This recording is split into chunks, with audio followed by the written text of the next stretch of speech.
How's it going? Jeremy Timmerman, a reporter here at the Telegraph. We're just going to be talking a little bit about Macon Charter Academy today.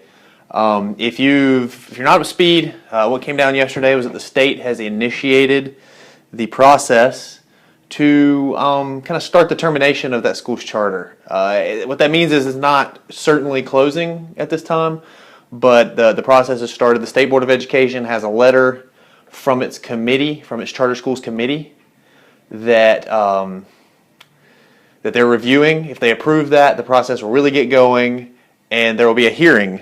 And actually the school can just decline that hearing, and it would be over. The school would close then, or they can accept the hearing, and then they would actually get to representative of the school would actually get to appear before the State Board of Education, and at that point, I guess it could still stay open, but I'm told that because of the fact that the state officials have already basically said they think the school needs to close, that it would be an uphill battle. Plus, there's already parents pulling their kids out of the school, and that's going to make it even harder on them. So if you have any questions, feel free to comment down below there, and we'll talk about it. I don't want to do that. I don't want to see me. That's not what I want at all.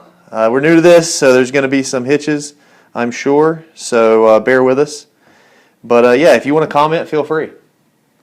So tell us about why is the state looking to close the school? That's the thing. We really don't know the exact issues. We do know that there was a potential time where some state officials were going to come down and do a visit. And when they did, something they found during that visit, something they saw, didn't line up with what they were seeing on progress reports from the school. So that's been the biggest issue.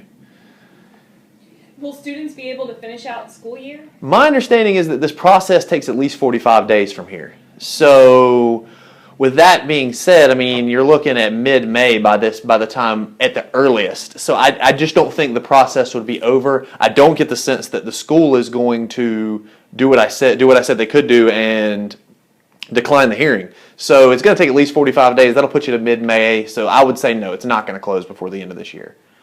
And who is Prestige Charter Solutions, and how do they fit into all this? It's a company. They're based out of Atlanta, and they also have an office in North Carolina. And what they do is, at ACE anyway, what they do is they're the back office at ACE. They handle requests for proposals, which is the process. You hear that a lot in schools and any other government agency. That's where they put out and say, hey, we need 52 new desks, and companies that provide desks will put in their proposal for how many desks they can provide and how much money it's going to cost. In a school system, you have people that do that. You have entire departments in larger school systems that do that. At a charter school, you wouldn't have that, so you pay Prestige to handle things like that, supplies, other contracts, copiers. You can save a ton of money. Peach County, in fact, has been saving a ton of money recently by redoing all those contracts. So if you can pay somebody to come in and do that for you, the $130,000, I think, that Prestige is charging, you could cover 4 or 5 employees that might be making $50,000 each at a school system. So the school had a rocky start. Tell us about that.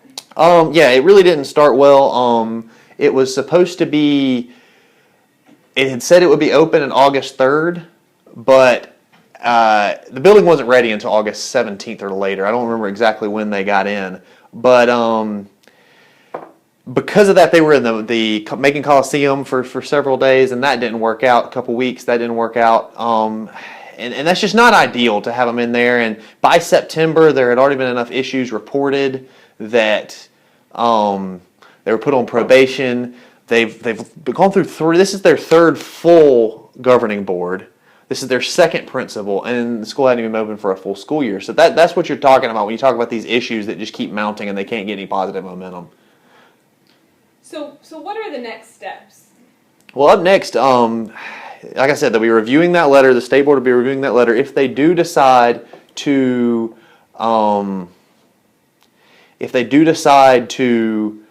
pursue the termination, they'll announce a hearing date for the school. If the school decides to accept the hearing and not just forfeit their charter, there will be a hearing, and after that will be the final decision as to whether the charter will be terminated.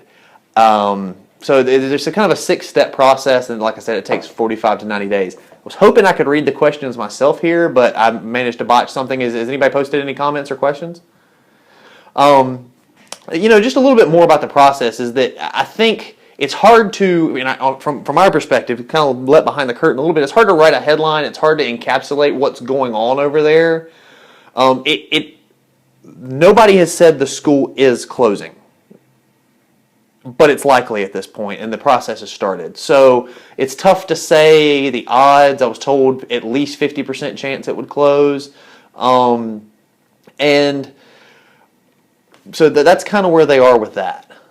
So if people want to reach you, they have their parents, and they want to comment for a story, how can people get in touch? If you want to comment for a story, you can email me at jtimmerman, JTIMMERMAN @macon.com.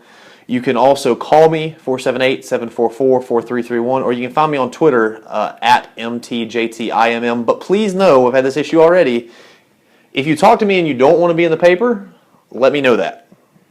Because my intention will always be to get every side of the story out there. So if you tell me something, I want to print it. So if you don't want it printed, let me know that. I'll be glad to talk to you off the record and kind of hear what you know, but let me know beforehand that what you're saying is not something you want printed. We have a question from Linda Farmer Brown. She says, is it possible they will wait to close at the end of the school year? I think that's the most likely scenario. I think it would be... I think it would, from my understanding, it would be, for it to close before then would have to be the school's decision. I think the state, because of how long this process is going to take, I don't see any, and I've received no indication that the school would close this year. In fact, the quote I got from Lou Ersty, the assistant state superintendent, was that they wanted to get it out now so that parents would know there was a chance the school would be closed next year. So I've got no indication that it'll be closed anytime before the end of this school year. So I appreciate it. Thanks for your question there, and hopefully we'll be doing stuff like this more. If you're watching this video later and you enjoyed this, let us know, and we'll try to do more stuff like this from now on. So again, thanks for joining.